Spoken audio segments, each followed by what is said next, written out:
시청자 여러분 안녕하십니까. 굿모닝 인포맥스 2부 오늘도 힘차게 문을 열어보겠습니다. 세계 1위의 인구 대국으로 떠오른 인도. 2027년에는 경제마저 세계 3대 경제 대국이 될 것이라는 전망이 나오고 있습니다. 주목받는 인도 경제. 오늘은 맹현철 전 방갈로르 인도경영대학원 교수님과 함께 들어보겠습니다. 어서 오세요. 네, 안녕하세요. 예, 말씀드린 대로 인도가 4년 뒤엔 3대 경제대국, 3대니까 미국, 중국, 인도 이렇게 순서가 된다는 그러겠죠. 얘기잖아요. 네. 그 정도로 이제 떠오를 거라는 전망이 강한데 경제 성장세가 보니까 2023년 작년만 해도 7.3%. 네네. 진짜 탁월한 성장세를 보이고 있는데 어떻습니까? 네네. 성장세? 지금 뭐 최소 6%, 많게는 7% 정도의 GDP 성장률이 지속될 거라고 보는 견해가 많은데요. 예.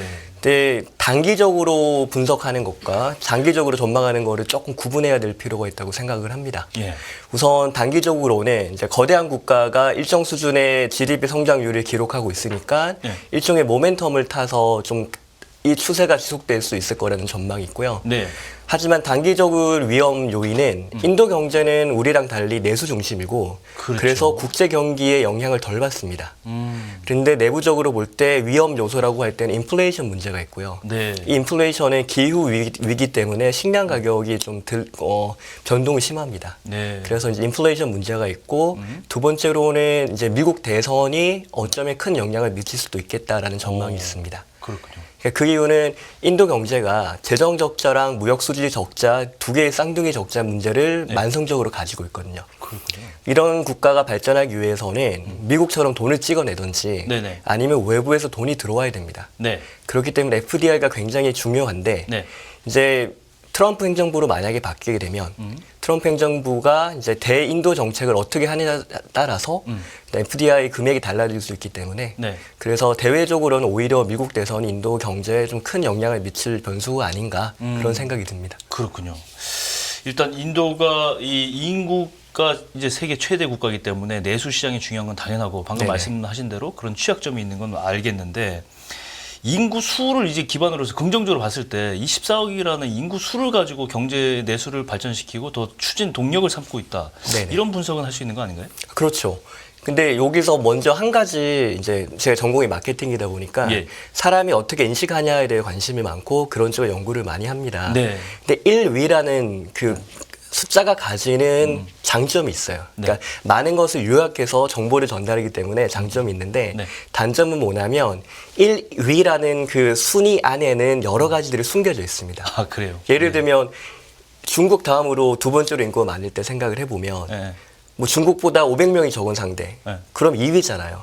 근데 그게 인구가 적습니까? 그렇죠. 거의 뭐 예. 의미가 없죠. 차이가. 갑자기 중국보다 500명이 많아져서 1위가 됐다. 네. 그러면 극적인 변화가 일어납니까? 물론 그런 그렇죠. 건 아니죠. 예. 근데 인구가 많다 보면 어떤 잠재적인 이득이 있냐면 소비 시장이 클 수가 있어요. 근데 전제 조건이 있죠. 사람들이 돈을 쓸 수 있어야 되겠죠. 쓸 수 있어야죠. 두 번째는 노동 시장이 클 수 있습니다. 네. 이 역시 전제 조건이 있죠. 노동 그 많은 인구가 일을 할 수 있어야 되고 일자리가 있어야죠. 일자리가 있어야 되죠. 네네.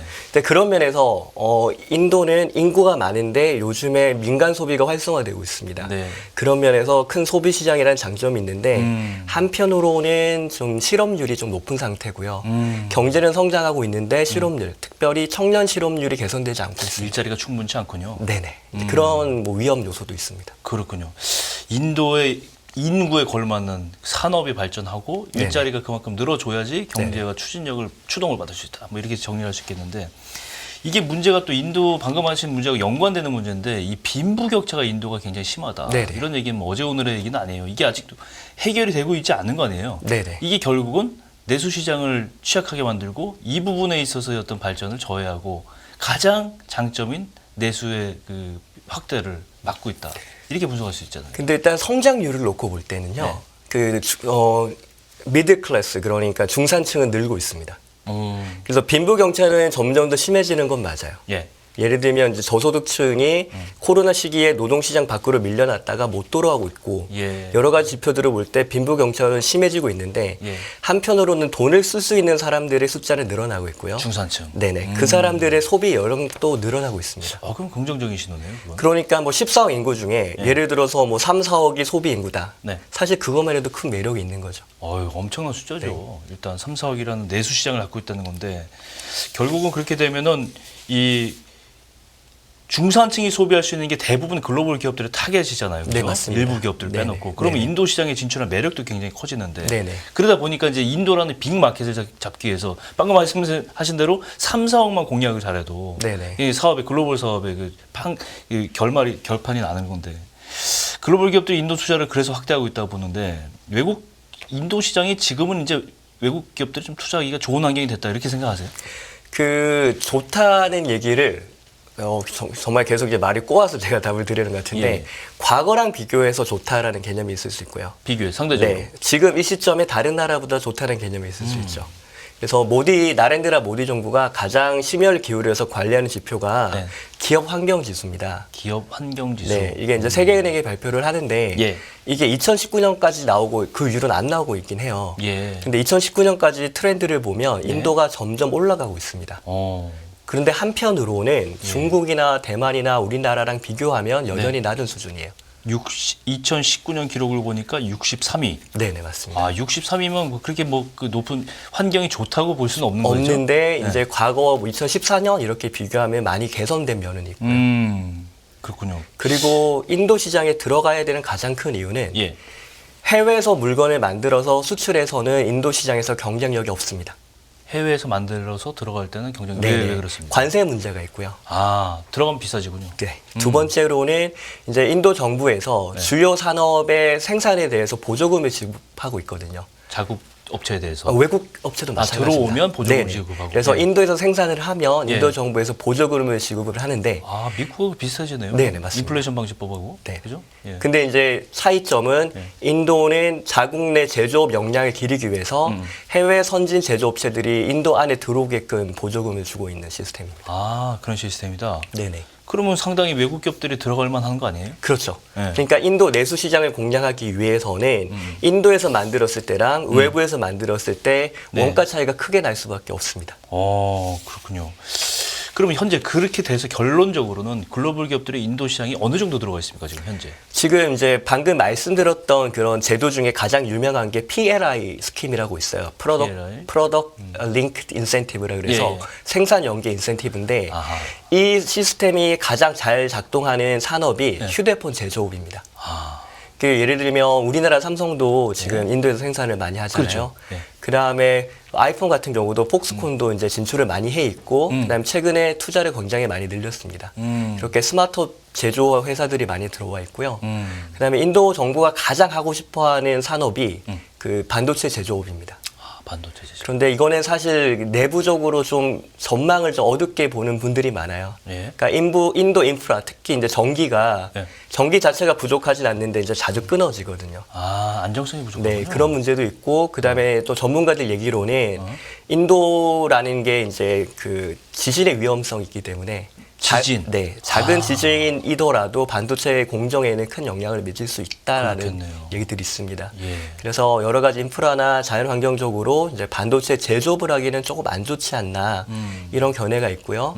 한편으로는 이제 마이크론이 인도에 대규모 투자 계획을 발표를 했습니다. 예, 반도체. 네. 예. 근데 이제 전 공정은 아니고 예. 이제 패키징 공정이랑 그다음에 검수하는 공정이 일단 인도에 들어오거든요. 예. 그래서 길게 보면 일단은 당장 할 수 있는 패키징이나 검수 공정이 들어와서 예. 점점 공정을 늘려가는 게 희망적인 시나리오고요. 그다음에 좀 부정적인 시나리오는 결국 그쪽에 당장 할 수 있지만 부가가치가 낮은 산업 위주로 결국 인도에서 이루어지지 않냐 뭐 이런 부정적인 전망도 있습니다.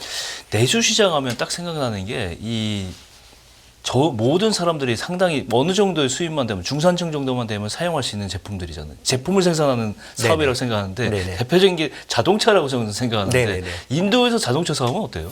인도 같은 경우도 지금 아까 말씀드렸던 전기차도 네. 뭐 이슈가 되고 있고 그런데. 그러니까 PLI 말씀을 드렸잖아요. 인도 정부가 이 산업은 우리가 육성하겠다라는 의지가 굉장히 많이 보이는 거거든요. 예.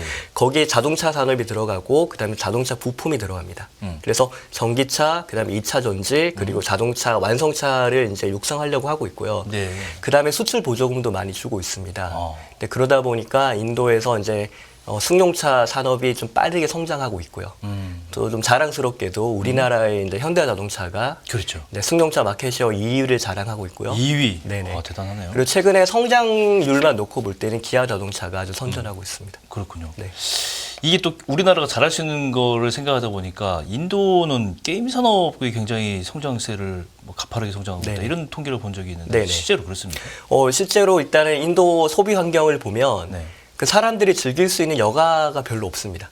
인도가 그래서 네네. 발리우드 영화를 제일 많이 만든다 그런 얘기도 들은 적이 있어요. 그것도 일리가 있죠. 그렇죠. 네, 영화도 많이 만들고, 그러니까 영화 외에는 사실 요즘에 OTT도 많이 인기를 네. 끌고 있는데 네. 그렇게 영상을 보는 거 말고는 체험형으로 즐길 수 있는 레저가 좀 부족한 상황입니다. 이런 환경에서 이제 우리나라에서 만든 크래프토사에서 만든 네. 배틀그라운드라는 게임이 어. 이 모바일 버전으로 인도에서 인기를 끌고 있고요. 예. 처음에는 코로나 시기에는 이제 코로나 이후에 이제 게임을 하는 분위기다가 이제는 e스포츠까지 확장이 돼서 오. 젊은 친구들이 대회를 하면 뭐 3만 명, 4만 명씩 예. 경기장에 몰려들고 있습니다. 예. 저는 인도 하면 지금 게임이라는 산업을 생각하다 보니까 젊은 층의 어떤 경쟁력 네. 이런 걸 생각하게 되는데 정말 세계에서 교육열이 가장 높은 나라를 꼽으라면 인도 들어가잖아요. 네네. 특히 이공계, 네네네. 수학, 물리학의 영재들이 네. 많고 그만큼 그 교육에 신경을 많이 쓰고 있는데 인도의 교육 정책 어떻게 보세요? 사실 이게 제가 지난 3년간 연구했던 분야인데 네. 안타깝게도 평균적으로 인도 교육이 좋다라는 결론을 못 내리겠습니다. 그래요? 하지만 네. 그 교육 경쟁이 굉장히 심하고 최상위 뭐 0.5% 내지 1%에 포함되면 네네. 그때부터는 온 가족, 대가족을 먹여 살릴 만한 소득을 얻을 수 있는 구조입니다.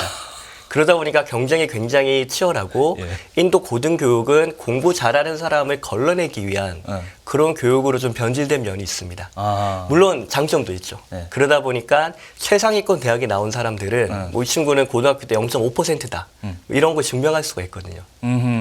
그래서 그런 스크리닝 중심으로 교육이 이루어지기 때문에 단점도 있지만 기업 입장에서는 누가 공부를 잘했는지 명확하게 알 수 있으니까 뭐 장점도 있다고 볼 수 있습니다. 인도 영화에서 보면 그 출세한 한 자녀가 네네. 진짜 10명, 20명의 대가족을 그 화이트 타이거라는 영화 보시면 네네. 나오지 않습니까? 네네. 거기 보면은 그 빈민 자기의 그 대가족을 한 사람이 출세함으로써 다 책임지고 네네. 또 고용할 때도 보면 그 집에 찾아가서 그 가족들을 약간 뭐라 그래 신원담보를 하고 뭐 그런 것도 하고 네네. 가족 중심이 굉장히 큰 것 같은데 그런 네네. 것도 어떤 기업들의 활동이나 마케팅에 영향을 많이 미치겠어요? 그러니까 실제로 인도에서 가장 큰 문제 중에 하나가 이직률이 높은 거거든요. 이직률이요? 네네. 우리나라보다 훨씬 높고, 그러니까 기업들이 정확한 데이터를 공개를 안 하고 있는데, 예. 인도의 대표적인 컨설팅 회사인 타타 컨설팅 서비스 같은 경우는 네. 뭐 한 30-40% 정도 이직률이 있을 거라고 흔히들 얘기들을 합니다. 근데 이직률을 잡기 위한 가장 좋은 방법은 방금 말씀하셨던 그 가족을 이용하는 겁니다. 가족을 솔직히 담보를 잡는 거지. 뭐 그렇게 생각할 신혼보증 수도 같은 있고요. 거. 네. 아니면 네. 그 가족들한테 베네핏이 돌아가게끔 인사 구조를 만들면 아하. 그럼 이직을 할 경우에 내가 아버지인데 부담이 되겠네요. 그렇죠. 네. 내 아들이 좋은 회사 다녀서 내 명예가 올라가고 내가 누린 혜택이 있는데 아들이 이직하면 그게 끊어진다. 그럼 이제 아들한테 이직을 하지 말라고 얘기할 수도 있겠죠. 그렇겠네요. 네네. 아, 독특한 구조네요. 마지막으로 우리 기업들이 인도에 많이 뭐 계획도 세우고 있고 들어가고 있고 사실 들어가도 있고 네네. 여러 가지 하는데 우리 기업들의 인도 공략법을 좀 소개해 주시죠. 첫 번째로는 시간을 좀 길게 보고 여유를 가지고 들어가야 됩니다. 그러니까 빠른 시간에 결론을 내겠다, 아니면 빠른 시간에 성과를 보겠다라고 생각하고 들어가면 굉장히 문제가 크고요. 예. 사실 그렇게 되는 가장 큰 이유는 그 인도에서 인허가 업무가 굉장히 중요한데 정부의 인허가, 네네. 당국의 인허가. 네네. 그 인허가 업무에 관련된 규정이 명확하지 않은 경우가 많고, 그다음에 공무원의 재량에 많이 달리는 경우가 많습니다. 부정부패도 많겠네요. 그럼. 과거보다는 줄었다고는 하는데 뭐 우리랑 비교해서 더 많다고 봐도 될 것 같습니다. 그렇군요. 그러다 보니까 언제 어떤 일이 승인이 날지 알 수가 없기 때문에 시간이 많이 걸리고 그렇기 때문에 인도 비즈니스는 좀 시간을 길게 놓고 좀 보셔야 된다라고 말씀드리고 싶고요. 두 번째로는 우리랑 경영 환경이 많이 다르고 문화가 많이 다릅니다. 네. 이제 그러다 보니까 인도에 대한 이해 없이 들어가면 네. 사업의 실패할 가능성이 높다고 보시면 됩니다. 그렇군요. 네. 어쨌거나 인구 최대 대국인 만큼 시장성은 뭐 분명히 있는 건 사실이에요. 네네.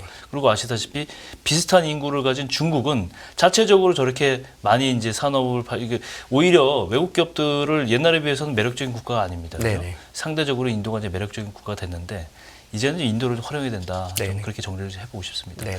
여쭤보고 싶은 얘기 많은데 시간 관계상 또 인도 얘기는 수시로 나와서 저희가 들어볼 필요가 있다고 생각하니까 또 나와서 좀 들려주시죠. 네, 알겠습니다. 맹현철 교수님과 함께 급성장하고 있는 인도 얘기 나눠봤습니다. 오늘 말씀 고맙습니다. 네, 감사합니다.